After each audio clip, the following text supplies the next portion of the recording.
Ya, kolaborasi menjadi salah satu kunci untuk mengembangkan dan membuat UMKM bangkit. Lalu seperti apa sebenarnya upaya yang telah dilakukan dari pemerintah dengan pihak lainnya? Kali ini kami akan bahasnya bersama Ibu Juli Fauzi, Chief Funding Officer Amarta, dan Bapak Edi Kusdiarmoko Dwi Kencodok, Asisten Deputi Pembiayaan Wirausaha, Kementerian Koperasi dan UKM. Selamat pagi Bu Juli dan juga Pak Edi, apa kabarnya? Pagi. Saya akan ke Pak Edi terlebih dahulu. Pak Edi, kita tahu bahwa UMKM ini kan jadi backbone perekonomian. Bagaimana sebetulnya Kementerian Koperasi dan UMKM ini memfasilitasi kolaborasi antara UMKM dengan pihak lainnya? Baik, terima kasih Andi. Kita dari sisi pemerintah, ya, UMKM itu kan menjadi sektor yang menjadi tulang punggung dari bangsa ini, baik tenaga kerja maupun PDB. Kolaborasi yang sudah kita lakukan ya untuk bagaimana UMKM itu naik kelas, kita juga melibatkan beberapa stakeholder, ya, apalagi peraturan presiden terkait dengan pengembangan kewirausahaan nasional juga sudah lahir. Di sana kita harus bisa berkolaborasi baik dengan pemerintah daerah, lembaga maupun stakeholder dari swasta lainnya. Itu yang kita lakukan, ya.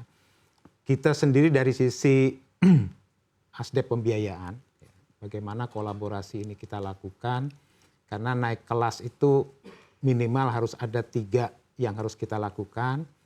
Pertama adalah bagaimana korporisasi itu harus sudah terjadi. Nah, di sini bagaimana kita dari sisi pemerintah, para pelaku UMKM terutama yang mikro ini berkelompoklah bergabung, membentuk suatu klaster atau di sini kelompok sehingga mereka bisa meningkatkan usahanya. Yang kedua adalah kapasitas mereka yang harus kita tingkatkan, ya. Sehingga edukasi, literasi digital, literasi ekonomi juga harus diberikan kepada mereka sehingga mereka bisa mengembangkan itu lebih jauh lagi. Satu lagi adalah pembiayaan. Nah, di sini bagaimana kita mengkolaborasikan antara lembaga pembiayaan dan juga dengan fintech. Disitulah insya Allah yang namanya UMKM naik kelas itu bisa terjadi. Jadi kita nggak bisa lagi pemerintah berpangku tangan, membina mereka one by one, itu udah nggak lagi zamannya seperti itu. Harus ada sinergi dengan pihak-pihak lain, ya, termasuk tadi dari segi pembiayaan. Kalau dari pandangan Bu Juli, bagaimana sebetulnya industri fintech bisa mengambil peran dalam hal ini? Di satu sisi kita lihat juga kredit macet ini terus meningkat, Bu Juli. Iya. Kalau untuk Amarta sendiri, kami kan memang fokus ke segmen ultramikro, ya. Jadi memang dari visinya Amarta sendiri prosperity for all. Nah, kalau kita lihat memang potensi UMKM terutama yang ultramikro itu masih sangat-sangat besar. Sehingga sebenarnya fungsi dari fintech atau peer to peer itu sangat besar untuk bisa mengakselerasi ini, ya. Kami tersebar di 4 pulau sekarang dan mempunyai sekitar 7.000 orang business partner yang melayani ibu-ibu untuk sektor pembiayaan di ultramikro. Jadi memang potensinya masih sangat besar. Nah, kalau kita bicara tentang risiko macet, mungkin saya mesti ini ya mengingatkan bahwa memang setiap pembiayaan pasti ada risiko. Tapi yang terpenting adalah bagaimana kita memitigasi risikonya. Nah, di Amarta sendiri mitigasi risikonya itu kita menggunakan teknologi juga. Jadi kita menggunakan risk profiling yang berbasis AI untuk bisa memperkirakan tingkat risiko dari ibu-ibu binaan kami. Dan kemudian juga tentu saja dengan pendampingan melalui bisnis partner kami di lapangan gitu ya. Jadi mengajarkan kepada ibu-ibu bagaimana caranya untuk tetap menjaga cash flow. Ini adalah bisnis yang sangat simpel. Jadi sebenarnya mereka juga harus diajarkan bagaimana caranya untuk tetap bisa menjaga usahanya untuk dapat membayar pinjamannya.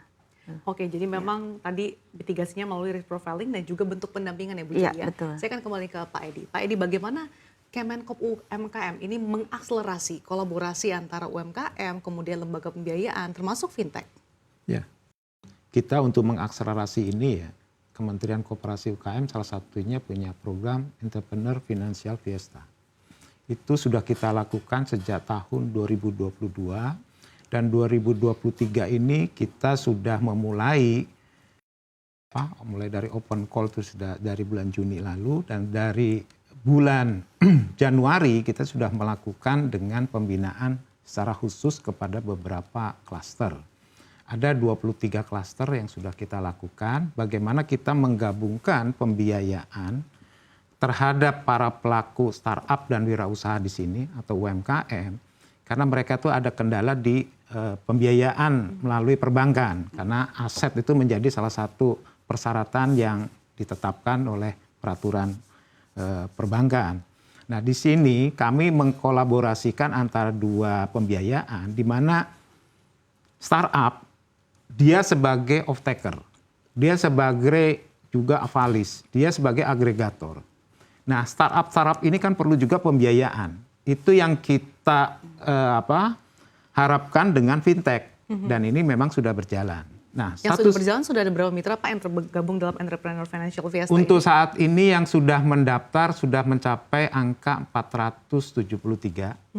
Dan yang sudah bergabung, yang sudah kita bina sejak dari bulan Januari itu ada 23 klaster. Ya. Di situ sudah ada pembiayaan malah sudah 17,2. Dengan security crowdfunding maupun dengan peer-to-peer. Itu sudah kita lakukan.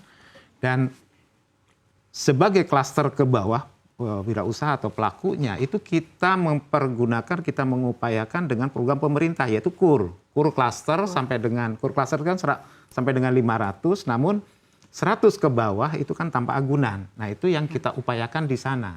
Karena dengan adanya sistem seperti klaster ini, ya ekosistem klaster ini justru memberikan keamanan, kenyamanan, kepastian kepada para pelaku. Karena semua produk itu 100% ditampung oleh si off-taker tadi. Itu yang kita lakukan di sana. Dan alhamdulillah kita dengan beberapa perbankan ya sebagai penyalur KUR itu juga berjalan. Dan dengan fintech untuk para off-takernya ini juga sudah mulai ada pembiayaan. Oke, kalau dari Amarta sendiri Bu, sejauh ini seperti apa langkah konkret berkolaborasi dengan mitra maupun lembaga lainnya? Oke, kalau untuk Amarta sendiri, kolaborasi kami ada dengan berbagai lembaga ya. Kalau dengan pemerintah itu kami dengan Kemenkominfo dan Kemen PPA itu memberikan pelatihan berkelanjutan bagi UMKM untuk mengembangkan tadi skill kewirausahaan, kemudian juga digital adoption. Kalau kami juga dengan perbankan itu juga berkolaborasi untuk menyalurkan permodalan dari perbankan.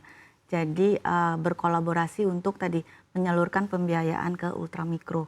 Jadi memastikan bahwa atau mendorong bahwa UMKM ini naik kelas gitu ya. Kalau dengan sektor swasta kami juga sebenarnya membuka akses untuk individu retail itu untuk juga melakukan pembiayaan ke UMKM. Ya, jadi kami berkolaborasi dengan salah satu partner itu mereka bisa juga berinvestasi atau melakukan pembiayaan terhadap ibu-ibu mitra kami melalui aplikasi mereka. Itu juga salah satu yang kita lakukan. Oke, gitu. Dari berbagai hal yang sudah diupayakan begitu ya Pak. Dari Kemenkop UKM sendiri bagaimana upaya untuk memperkuat ekosistem Pak yang tengah berjalan saat ini? Ya, kami ekosistem yang sudah berjalan ini memang kita mengupayakan pertama adalah bagaimana mengelompokkan mereka berdasarkan sektor. Supaya pembinaan lebih mudah. Jadi kita tidak mencampur adukkan lagi semua sektor dalam satu ekosistem. Nah, sebelumnya masih tercampur ya Pak? Tercampur, sehingga pembinaan lebih susah. Karena yang kita harapkan dari ekosistem ini adalah pertama adanya pendampingan. Itulah yang kita harapkan, pendampingan dari kita mempergunakan corporate accelerator, ya, dari beberapa lembaga pembiayaan tadi, mereka didampingi bagaimana penajaman atas bisnisnya mereka dalam ekosistem cluster. Pendampingan juga bagaimana mereka bisa memenuhi semua dokumen persyaratan untuk pembiayaan itu tadi. Sehingga ketika dua pendampingan tadi ya udah dilakukan, itu pembiayaan itu lebih mudah masuk dan saya kira itu lebih aman. Dan itu terbukti selama ini bahwa ternyata lembaga-lembaga pembiayaan itu yang penting ada kepastian dan pemerintah bisa memberikan fasilitasi ke sana. Minimal pemerintah memberikan akses lah ke sana. Itu yang kita lakukan sehingga ekosistem ini yang kita harapkan ada pasar, ada off-takernya atau agregatornya, malah agregator itu mau menjadi avalis, dan di sini ada juga yang namanya di sektor hulunya itu para pelaku UMKM. Jadi antara hulu hilir ini bagaimana kita bisa menyatukan semuanya, dan itu yang membuat kepastian dari para pelaku wirausaha di sini, dan juga bagaimana pasar itu juga pasti dapat oleh mereka, sehingga pembiayaan ini menjadi lebih mudah untuk dilakukan.